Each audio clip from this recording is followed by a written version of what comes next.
Here's an interesting development.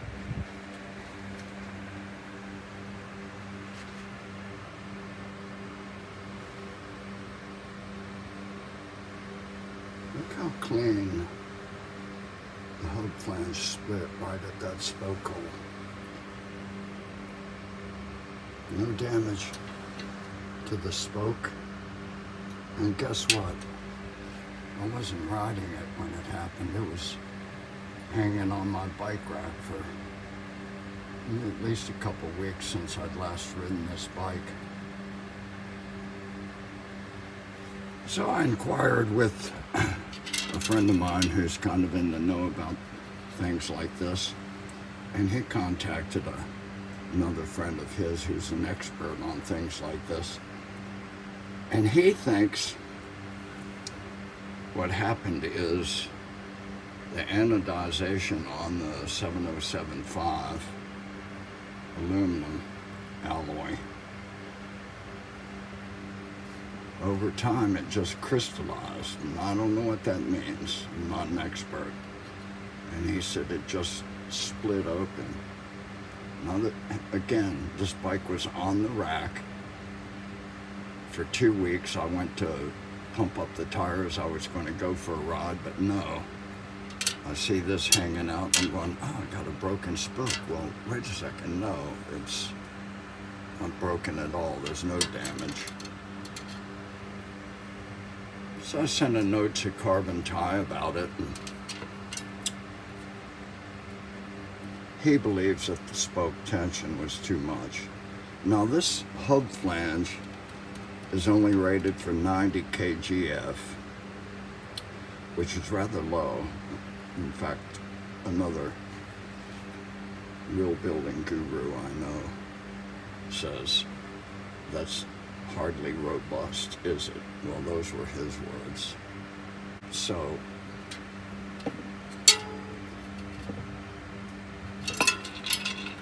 despite what Carbon Tie had to say was the cause, they sent me a new hub, to their credit, and good on you. Now, the other thing is, I built this wheel, and I used as a reference a similar wheel. It's almost identical to this wheel. Same spokes, same flood hub, and it's a different carbon rim, but it's the same profile. And I used that wheel, which was built by a different company, not myself. And I took all the spoke tension readings using this thing, digital spoke tensionometer, wrote them down, and then when I was building this wheel, I just did what I normally would do. I don't think I did anything wrong. And the spoke tensions on the wheel I built, which is this one, were marginally tighter than the reference wheel. I'd say maybe 5% on average. If you add up all 20 spokes and compared it to the average of the reference wheel, all 20 spokes. And I've been riding around on it for 2 years. Yeah. So anyway, it doesn't matter really. I'm not trying to cast blame. I just think it's kind of interesting. Look at that. Now the expert fellow that claims it has something to do with crystallization of the material says once it split here, the tension on the bearing just popped it wide open. Now this all happened on the rack, no weight on it. Yeah, strange. Anyway, it gives me something to do. I already had a wheel building project with a set of alloy tubular rims I bought from a company in America. And I wanted a set of alloy, low profile rims, but I wanted tubulars, and that's hard to find. But this is a company in Taiwan named Kinlin. They make it. There's one in Belgium called Head. which is about 2.5 times more the price of these. So I've got a new set of wheels to build, and then all of a sudden I've got a repair on a wheel to build. Anyway, yeah. Joys of bike repairs, huh?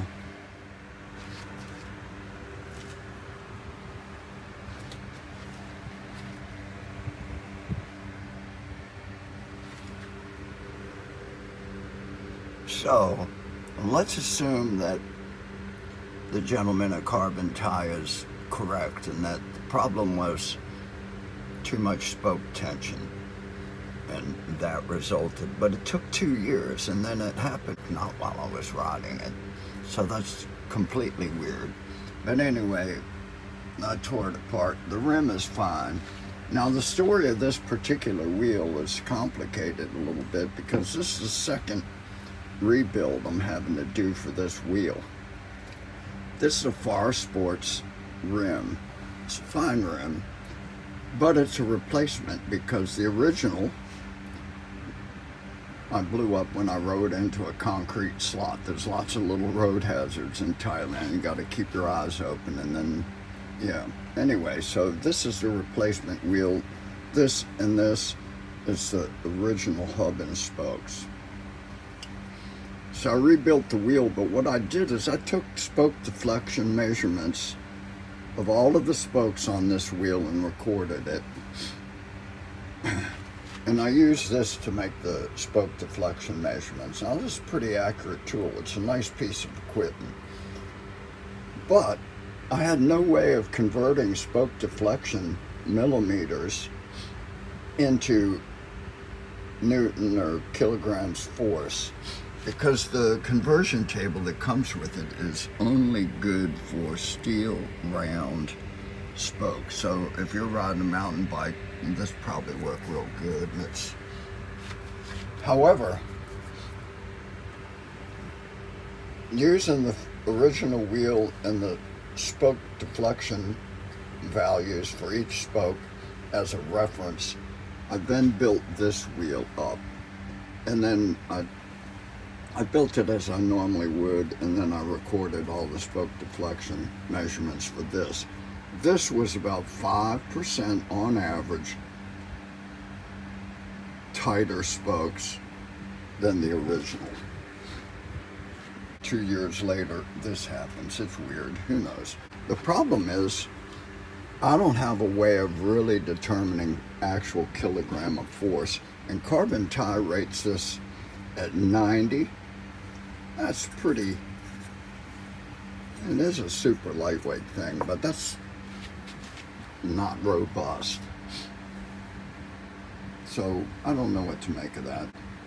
Going forward, I'm going to now rebuild this using this rim and these spokes, not that hub. Carbon Tie kindly sent me a replacement, no charge.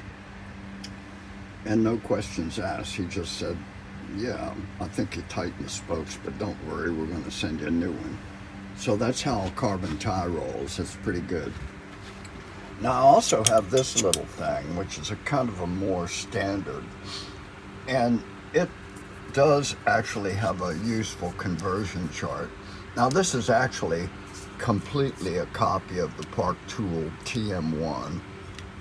This is a rip-off of the Park Tool TM1. But this is the actual chart, so all of the values are as if you're using the Park Tool TM1. So who knows? And I have no way of actually calibrating this. What I did on this wheel, which is the rear wheel from the bike, is I took all of the spoke deflection measurements, and then I also measured this for each spoke, and I recorded them side by side, this and then this. But you see, the scale is, it's, you know, it's not exactly. So what you're getting is a pretty good guesstimate of the actual tension. Take whatever reading is here find the appropriate spoke, which for me it's this column, and if it reads 5, then you've got 53 kgf.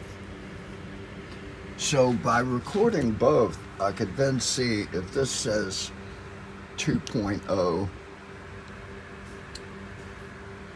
and this says 7, I can just read across and say what 2.0 equals 62, because 7 equals 62. And if the spokes say 7 and on the 1 meter and 2 on the other, there's a conversion. It's kind of a goofy, fucked up way of doing things. But what I'm going to do is I'm just going to rebuild that rim using the new carbon tie hub, the SEP PMC X-ray spokes. And I'm going to do it as I normally do. I'm just going to not tighten the spokes as much as I tightened them the first time. So there you go. That's my plan. If anybody has a better idea about that, let me know. But I recorded the spoke tensions on this wheel that caused that hub, maybe caused that hub to split open. So I'm just gonna back it off a little bit. And if it took 2 years for that to weirdly split open while it was hanging on a bike rack not being ridden, I think I'll be good.